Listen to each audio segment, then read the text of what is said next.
Hello friends. आप लोग कैसे हैं? उम्मीद करता हूँ बढ़िया ही होंगे। आज हम देखने वाले हैं हिंदी का सेट नंबर 2 देखने वाले हिंदी का। इसमें पूरे 50 क्वेश्चन रहने वाले हैं जो एग्जाम की दृष्टि से बहुत ही महत्वपूर्ण है। तो आप लोगों को पता है कि वीडियो का डेट आ गया है, 26 और 27 जून है। तो ज़्यादा टाइम ना लेते हुए चलिए स्टार्ट करते हैं। स्टार्ट करने से पहले आप लोगों से एक रिक्वेस्ट है, यदि आप हमारे चैनल पर पहली बार आए हैं तो चैनल को सब्सक्राइब कर लें, क्योंकि हम पूरे 45 दिन तक हिंदी और जीएस के सेट्स लाने वाले हैं जो एग्ज़ाम को बहुत ही अच्छे से क्वालिफाई कराने में आपकी मदद करेंगे। चलिए शुरू करते हैं पहले क्वेश्चन से। हमारा पहला क्वेश्चन है, कवि के मन में इच्छा उत्पन्न हुई है। तो जो कवि के मन में इच्छा उत्पन्न हुई है वो किस चीज़ की हुई है? हम कुछ आज बरसों बाद उठी है इच्छा, हम कुछ कर दिखाएं। मतलब कुछ करने की इच्छा हुई है, मतलब कोई कुछ करने की इच्छा हुई है। तो आपका सही जवाब होगा कुछ महत्वपूर्ण कार्य करने की। आपका सही जवाब होगा ऑप्शन ए। आपका अगला प्रश्न है, सूखे पत्ते प्रतीक हैं। जो सूखे पत्ते हैं वो किस चीज का प्रतीक है? तो जो सूखे पत्ते प्रतीक हैं वो है,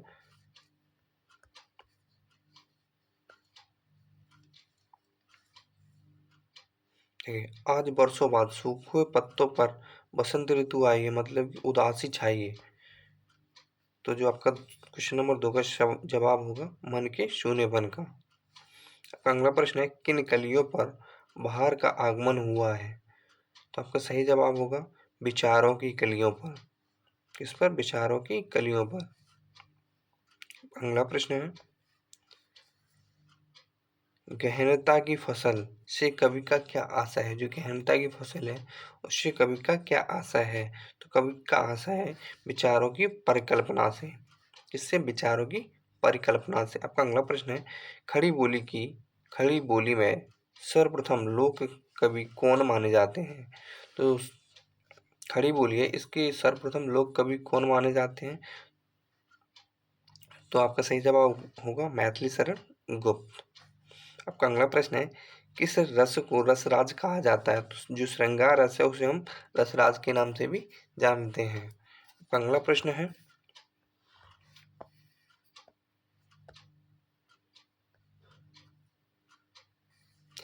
हिंदी आकृति की दृष्टि से निम्नलिखित में से किस प्रकार की भाषा है? तो जो हिंदी है वो आकृति की दृष्टि से किस प्रकार की भाषा है? तो वो है श्लिष्ट योगात्मक भाषा। आपका अगला प्रश्न है, अल्प प्राण ध्वनिया का समूह कौन है? तो जो अल्प प्राण ध्वनिया है उसका समूह कौन है? तो आपका सही जवाब होगा ऑप्शन बी। और अल्प प्राण ध्वनिया होती कौन कौन सी है?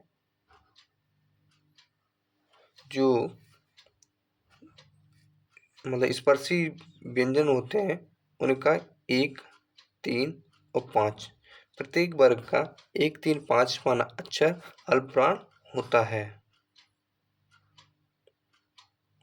और महाप्राण 2 और 4 महाप्राण। अगला प्रश्न है, बहुब्रीहि समास का उदाहरण कौन सा है? तो जो बहुब्रीहि समाज है उसका उदाहरण कौन सा है? उसका उदाहरण है चतुर्भुज, अर्थात जिसके 4 हाथों 4 भुजाओं वाला। आपका अगला प्रश्न है, सच्चिदानंद पंत को किस कृति के लिए ज्ञानपीठ पुरस्कार मिला था? तो आपका सही जवाब होगा चिदम्बरा।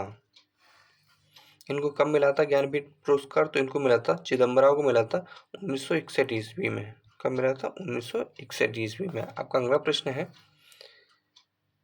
शखिन सहित हर्षि अति रानी सुखत धानु पराजनु पानी।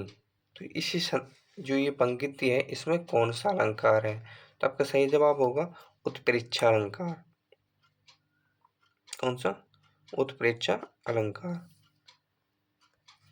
अगला प्रश्न है, जहां उपमेय का निषेध करके उपमान का आरोप किया जाए वहां होता है, वह कौन सा अलंकार होता है? तो आपका सही जवाब होगा रूपक अलंकार। किसी भी पंक्ति में उपमेय का निषेध करके उपमान का आरोप किया जाए तो वहां पे रूपक अलंकार होता है। आपका अगला प्रश्न है, निम्नलिखित शब्दों में से एक का अर्थ तेल है। जो नीचे दिए ऑप्शन है इनमें किसका अर्थ तेल है? तो आपका सही जवाब होगा स्नेह। अगला प्रश्न है, निम्नलिखित बोलियों में कौन सी उत्तर प्रदेश की सामान्यता बोली नहीं है? जो बोलियां हैं इनमें से उत्तर प्रदेश की कौन सी बोली नहीं है? तो आपका सही जवाब होगा मैथिली। अगला प्रश्न है,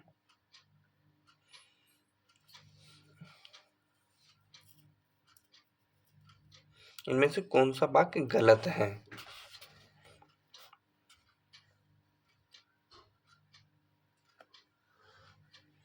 जब मोहन सभा स्थल पर पहुंचा तब सभा विसर्जन हो चुकी थी।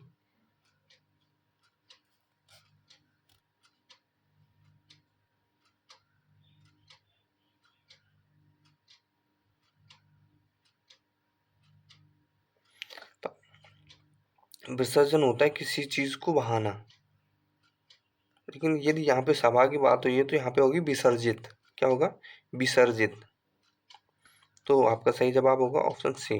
सी इसमें गलत है क्योंकि इसमें विसर्जन आया जबकि यहाँ आना चाहिए था विसर्जित। आपका अगला प्रश्न है, मिठास शब्द में किस प्रत्यय का प्रयोग किया गया है? तो जो मिठास शब्द है इसमें आस प्रत्यय का प्रयोग किया गया है। तो ये किससे मिलकर बना है? मिठ प्लस आस। अब अगला प्रश्न है, उच्चारण का संधि विच्छेद क्या होगा? तो उच्चारण का जो संधि विच्छेद होगा उत प्लस चारण। तो उत प्लस चारण किस में है? ऑप्शन सी में। आपका सही जवाब होगा ऑप्शन सी। अगला प्रश्न है, अतः शब्द का समानार्थी पहचानिए। जो अतः शब्द है इसका समानार्थी क्या होगा? तो आपका सही जवाब होगा परिणामतम। क्या होगा? परिणामतम। अगला प्रश्न है, अमी का तत्सम क्या होगा? अमी का तत्सम क्या होगा? तो वो होगा अमृत। अमृत का ही पर्यायवाची होता है अमी। अगला प्रश्न है,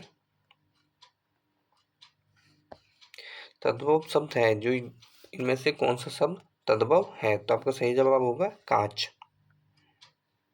इसमें भी आदि चंद्र बिंदी आ जाए वो तद्भव शब्द कहलाते हैं। बघेली बोली का संबंध किस उपभाषा से है? आपका सही जवाब होगा पूर्वी हिंदी से। जैसे पूर्वी हिंदी से। अब अगला प्रश्न है,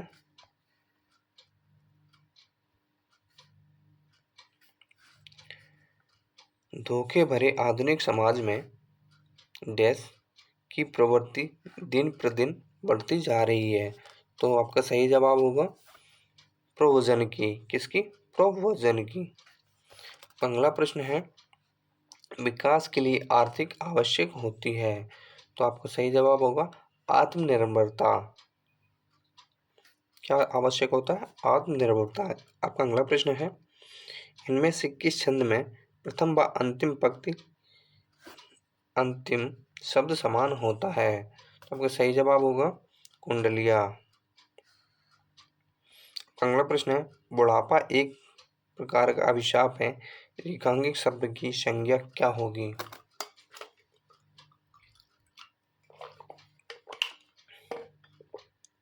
जो रेखांकित शब्द है इसमें कौन सी संज्ञा होगी? तो इसमें होगी भावात्मक संज्ञा।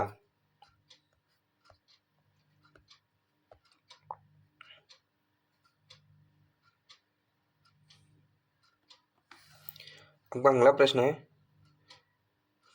कड़ाही में गिरा चूल्हे में आ पड़ा। कड़ाही से गिरा चूल्हे में आ पड़ा का भाव क्या होगा?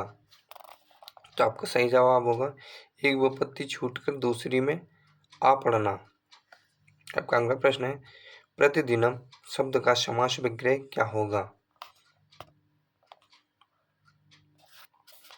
तो आपका सही जवाब होगा दिन दिन प्रत्यय। दिनम दिनम प्रत्यय। आपका अगला प्रश्न है, कला का अंतिम और सर्वोच्च ध्येय ध्येय सर्व है, वाक्य में कितने विशेषण हैं? तो आपका सही जवाब होगा 3।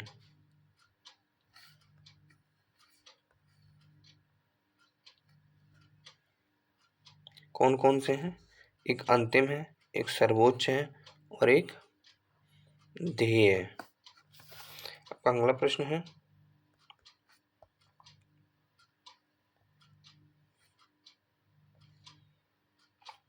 इसका मिलान करना है, तो इसका आपका सही जवाब होगा ऑप्शन सी।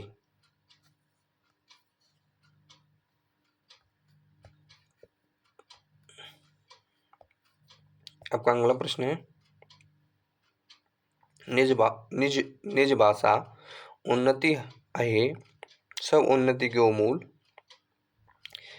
बिन निज भाषा ज्ञान के मेटे न हिये के शूल। इस पंक्ति में कौन सा छंद है? तो आपका सही जवाब होगा दोहा छंद। दो छंद की पहचान क्या होती है? तो इसमें 4 चरण होते हैं और पहले और तीसरे चरण में 13-13 मात्राएं होती हैं और दूसरे और चौथे में 11-11 मात्राएं होती हैं। तो यह दोहा छंद की पहचान है। आपका अगला प्रश्न है, सूर सूर तुलसी शशि उद्यज्ञान की शब्दास और कवि खयूद समझय तय करे प्रकाश। आपका अगला प्रश्न है, इसका सही जवाब होगा यमक अलंकार। आपका अगला प्रश्न है, संघ की राजभाषा हिंदी और लिपि देवनागरी होगी, यह संविधान के किस अनुच्छेद में लिखा गया? तो आपका सही जवाब होगा अनुच्छेद 343। कौन सा? 343। आपका ऑप्शन ए बिल्कुल सही होगा। आपका अगला प्रश्न है, अतरंग का सही विलोम क्या होगा? तो अतरंग का जो सही विलोम होगा वो होगा बहिरंग। क्या होगा? बहिरंग। आपका अगला प्रश्न है, वह कार मेरी है, इस वाक्य में कौन सा कारक है? तो वह कार मेरी है, इस वाक्य में कौन सा कारक है? तो इस वाक्य में संबंध कारक है। यदि कोई चीज हमारी तो उससे हमारा क्या संबंध ही प्रदर्शित तो होता है। आपका अगला प्रश्न है, निम्नलिखित में से शुद्ध वाक्य को चुनिए।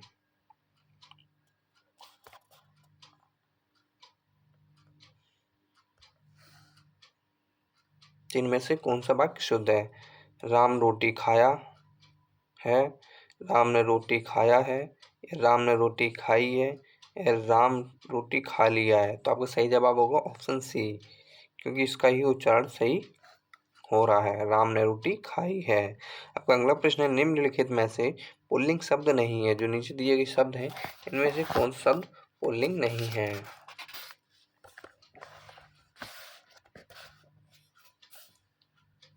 आपका सही जवाब होगा नकल।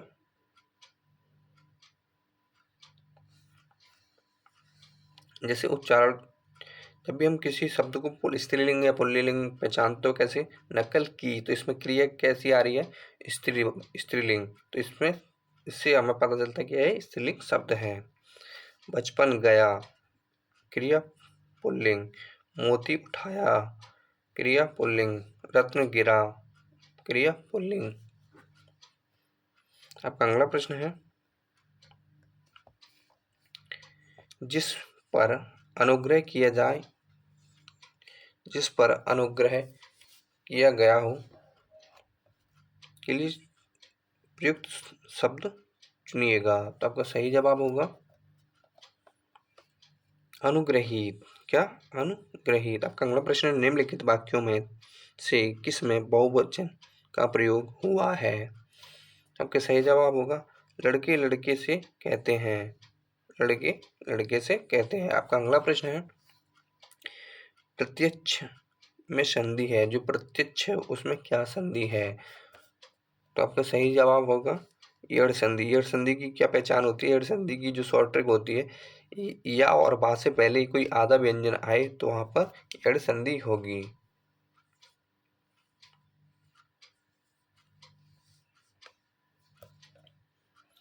आपका अगला प्रश्न है, दैत्य प्लस अरि बराबर दैत्यारि एक उदाहरण है। तो इसमें विसर्ग आई है, तो ये किसका उदाहरण है?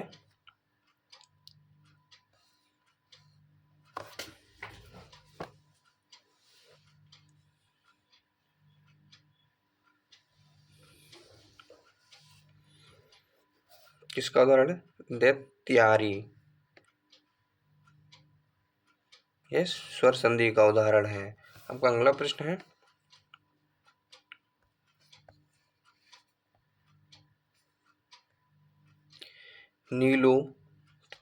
नीलोत्पल में कौन सा समास है?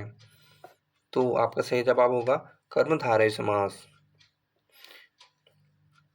आपका अगला प्रश्न है, स्वाभाविक, स्वागत, इन दोनों शब्दों में कौन सा उपसर्ग है? मतलब जो इसमें तो इसमें स्व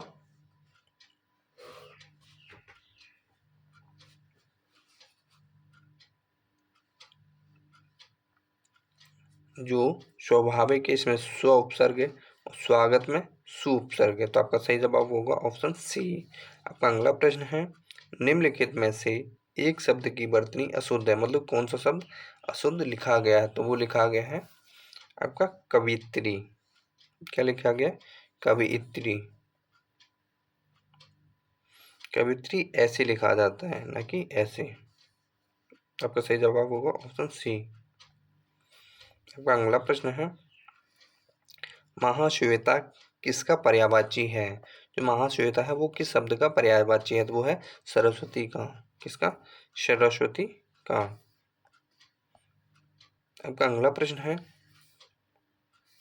निम्नलिखित में घोड़ा का पर्यायवाची शब्द नहीं है, मतलब ये जो शब्द दिए गए इनमें से घोड़ा का पर्यायवाची शब्द कौन सा नहीं है? तो आपका सही जवाब होगा ऑप्शन डी, यातुधान। क्या होगा? यातुधान। यातुधान किसका पर्यायवाची होता है? ये होता है राक्षस का।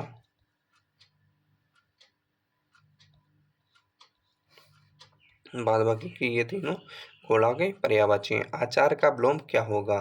जो आचार शब्द है इसका विलोम क्या होगा? तो इसका विलोम होगा अनाचार। आपका अगला प्रश्न है, जो शीघ्र ही किसी बात या युक्ति को सोच ले उसे क्या कहते हैं? तो आपका सही जवाब होगा प्रत्युपन्नमति, ऑप्शन सी। आपका अगला प्रश्न है, अपने मुंह मियाँ मिट्ठू बनना, इस मुहावरे का क्या अर्थ होगा? तो इससे तो सिंपल समझ में आता है, अपनी प्रशंसा स्वयं करना। तो आपका सही जवाब होगा ऑप्शन सी।